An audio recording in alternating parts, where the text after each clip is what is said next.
Hi guys, welcome to my channel, Zaxter99. Today I'm going to show you guys a great secret on making some great tuna fish sandwiches, or just making some great tuna fish, whether you're going to put them on crackers, on bread for a sandwich, or whatever. Today I'm making tuna fish sandwiches, and this is something that my mother's always done ever since I was a kid. And to me, it does improve the flavor of tuna fish sandwiches quite a bit. Now, I always like to buy tuna fish in water. I don't like the oily taste of the tuna in oil. Obviously that's a preference. But we're going to be using canned tuna fish here, and we're going to be using mayonnaise, and then we're going to be using a little salt and pepper to give it flavor.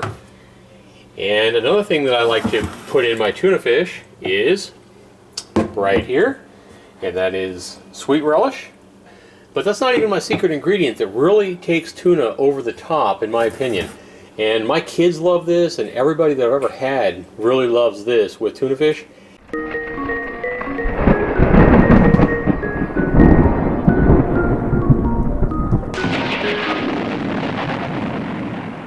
And my kids love this, and everybody that I've ever had really loves this with tuna fish. And that is right here. Take some just Granny Smith apples, whatever kind of apples you have, and you peel them, cut out the cores, and then it's as simple as just dicing the apples out, taking a knife and, dicing the apples up into, not too small chunks, but you don't want them too big either. You don't want to be eating a whole big slice or half a slice of apple in your sandwich. But I'm telling you, by taking some apples and putting into that tuna fish, really takes tuna over the top. A lot of people will probably say, a lot of people that I've actually had try this, they're like looking at me like I'm some kind of a freak. It's kind of that same kind of thing where, people say that peanut butter and sweet pickle sandwiches are good, or peanut butter and pickle sandwiches are good, and everybody gives them that look. But then when they try it, they're like hooked for life. So, this is something that if you've never tried before and you like apples and you like tuna fish, I would definitely give this a try and see what you think. I'll show you what the end results looks like here and show you me making this up, just in case you want to see that. But we're just going to go ahead and give these a quick little more chop. All right, once you get your cans of tuna opened up, what I'd like to do is just open them almost all the way so that the lid's not falling off on you. But then make sure whether you have oil or whether you have water, what I like to do is make sure you drain these cans, guys. So just take it over the sink, hold the lid, use it to press against the tuna, and then just make sure you're getting all that water out of each can of tuna. You don't want all that extra moisture. Alright guys, once you get your tuna here in, I got 3 cans of tuna in a bowl here, and once you actually get your tuna in there, what I like to do is this is a pretty good sized spoon, take probably 1 heaping teaspoon, kind of like that, for every can of tuna. So we're going to go with about 3, and this is just guesstimates. Now if you put enough mayonnaise in your tuna fish, then you shouldn't have to put mayonnaise on your bread if you're making if you're making sandwiches. So once you got your mayonnaise in there, then what you can do is go ahead and stir it up. Make sure that you got enough mayonnaise in your tuna. Make sure it looks about right to your preference. Now some people may want to use a little bit less or a little bit more mayonnaise, and it's really all just your preference.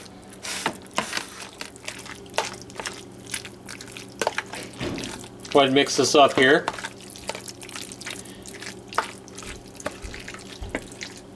Now getting a lot of, in this canned tuna here, getting a lot of pretty big pieces. I don't know if you can see that, like right there. You gotta kind of chop that up some with your spoon.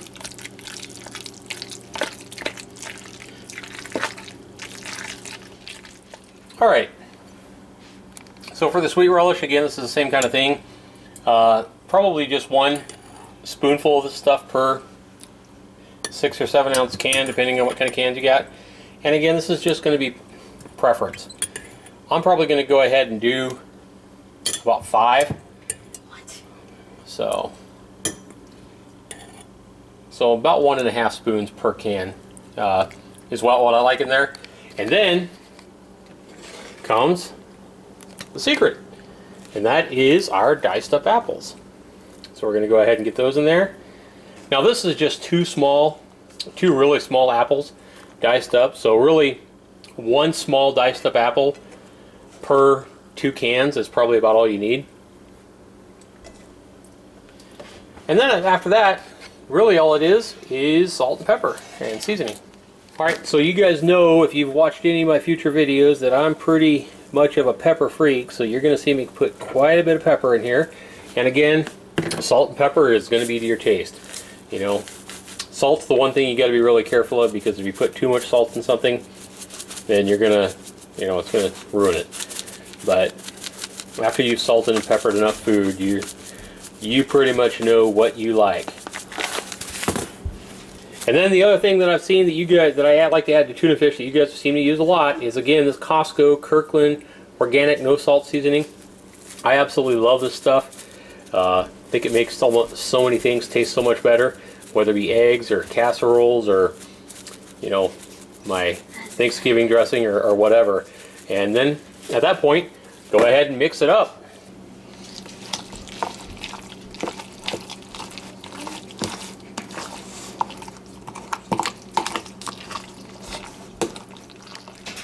Alright guys, this is about what your tuna fish looks like. This is what my tuna fish looks like when I'm done.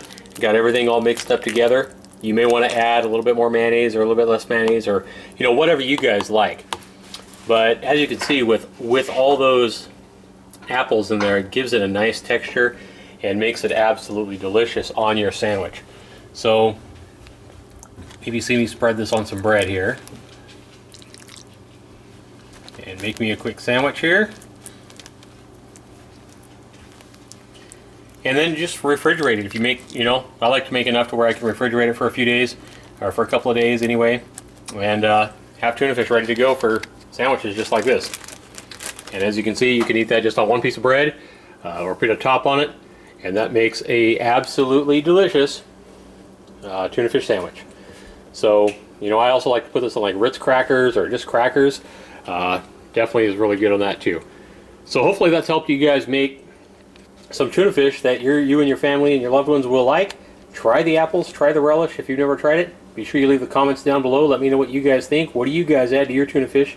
How do you add it? I know a lot of people like to add grapes to their tuna fish. I don't know that I'd so much like grapes on a sandwich. I don't know that that texture would go well, but maybe it does.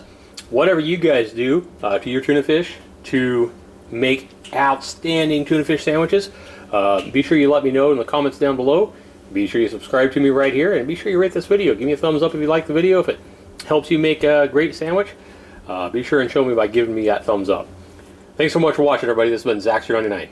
Take care, everybody.